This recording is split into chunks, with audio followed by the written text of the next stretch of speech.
কে বলেছে মেয়েরা ভালোবাসতে পারে না? মেয়েরাও অসম্ভব রকম ভালোবাসতে পারে। সেজন্য নাহিয়ানের ফোকলা লিখেছে এভাবে: ভালোবাসি তো অনেক, শুধু তুমি বুঝলেই হবে। কিন্তু তুমি কখনো আমার ভেতরে তোলপার বুঝতে পারোনি। যতটুকু দিয়েছ বেদনায় ভরপুর ছিল। তবুও তোমার হাজারটা খারাপ জানার পরও ভালোবেসেছিলাম। আমি সৃষ্টিকর্তার কাছে একটা আবেদন রাখি, তুমিও কারো প্রেমে পড়ো, কাউকে ভয়ঙ্করভাবে ভালোবাসো।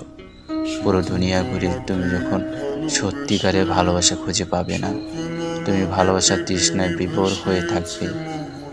তুমি ছুটে আসবে সেই মেয়েটির কাছে, সেই মেয়েটি যেন আমিই হই, যার কাছে তুমি আর্তনাদ করে করবে ভালোবাসা পাওয়ার জন্য। আর আমি তোমার সেই দৃষ্টি দেখব। তবে শেষ অবধি তুমি আমারই হও। আমার শুরু থেকে শেষ অবধি তুমি আমার ভালোবাসার মূল্য দাও। সময় ফুরিয়ে যাবে একদিন। ভরা ভালোবাসা দুহার